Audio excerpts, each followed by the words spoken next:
So, you're making a video game, the core loop is fun, that unique central mechanic you thought of is amazing, everything is falling into place.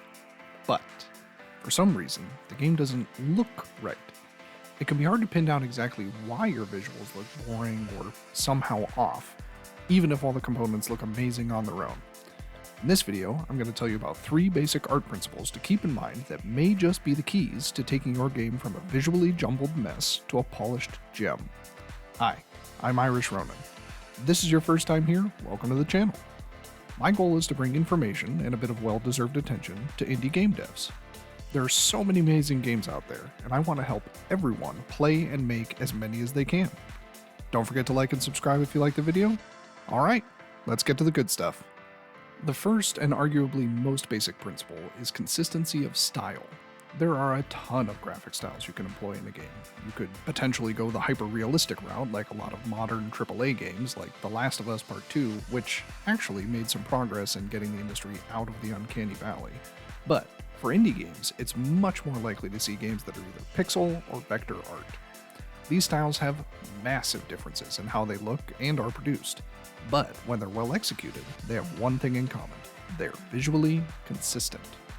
Let's look at a pixel art game called Gooing Up. Notice how all the platforms share consistent lighting, which knits them together visually with the rest of the stage. The top surface of every platform is hit by a purple light, while the bottoms are hit by the eerie green glow of the ooze. I mean, goo.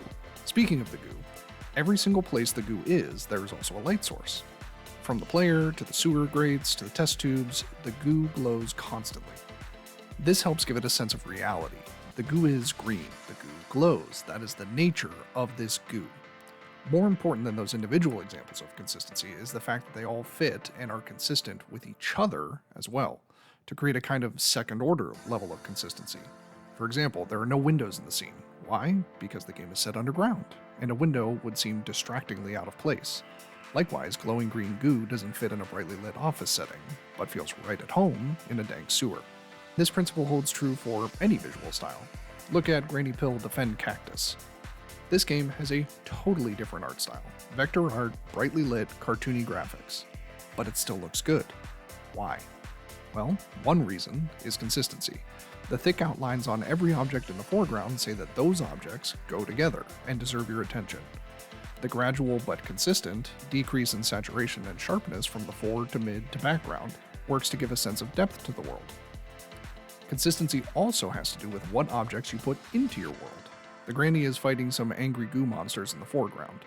In the midground, we see disgusting piles of garbage and debris, and all the way in the back we see smokestacks with noxious-looking fumes wafting up.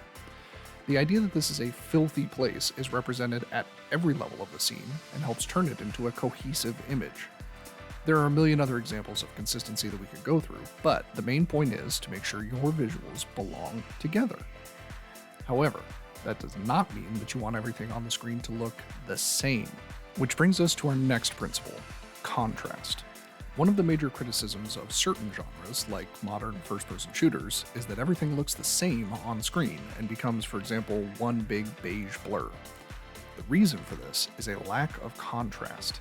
Contrast is when you put two things next to each other that are in some way very different to create a dynamic effect. There are lots of ways to use contrast to your advantage. One of the most basic is color. Notice how distinct the blue ship is from the orange walls in this section of Deep Space Rescue. Your eyes shoot right to that ship. Why? Contrast. Blue and orange are on opposite sides of the color wheel, which makes them complementary colors, and the tension between those opposites adds a lot of visual interest. Ever wonder why so many movie posters are dominated by blue and orange? That's why. However, contrast doesn't just have to do with the hue. The value of the colors can be just as important. This is another section of the same game where the walls and ship are all various shades of blue, yet the ship still stands out as a visual focus. The reason is the difference in value, or the darkness and lightness of the colors involved. Because the ship is very bright and is always traveling through a field of very dark background, it's incredibly easy for the player to see, even though they share similar hues. Black and white games take this idea to the absolute extreme, like in The Dark Cheese. An important thing to remember with this type of contrast is that the human eye is lazy and is naturally attracted to lighter areas. Notice how, even though it has the same shape and a white outline, the dark mouse does not stand out nearly as much as the light one. But contrast isn't just about color. Another method of adding contrast is having images in the foreground in sharp focus while the background is blurred by distance, like in Chase of the Multiverse. Notice how the buildings you can actually stand on are brightly lit and have lots of details, like reflections on the windows. The next row back has some detail, like solid rectangles for windows, and the furthest elements in the scene are just solid shapes. These parallaxing layers add depth for sure, but the increasing level of detail as they get closer to camera draws the player's focus forward to the gameplay where it belongs. It's important to remember that contrast needs to be considered across the entire game. Some games look exactly the same from start to finish, and at a certain point, you stop even noticing the graphics because you've seen them over and over and over. This is the reason that so many games have imitated Super Mario Bros. 3. Each world has a completely unique feel. This helps keep the game interesting to look at, even after hours of play.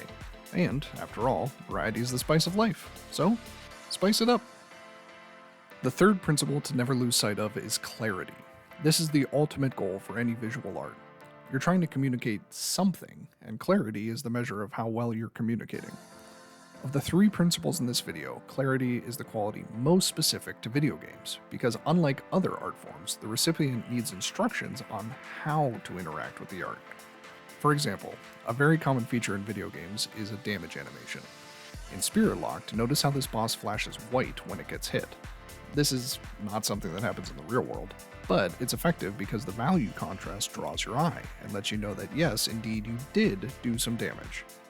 Similarly, in Star Fox 64, the parts of your enemies that you can actually hit are highlighted with a sharp color contrast to let the player know where to aim. There can be no question, your target is clear. As those examples show, clarity does not require super high-def Ultra 4K next-gen graphics. Take a look at Cannons and Crashes. The resolution is only 64 by 64 pixels, yet everything that's going on is crystal clear. The ripples trailing the ships give the context to let the player know that these are ships in water. The high contrast black and red holes grab your attention to let you know where future enemies will arrive. Enemy cannonballs are bright red to let the player know they're dangerous, and for their contrast on the water to make them easy to track.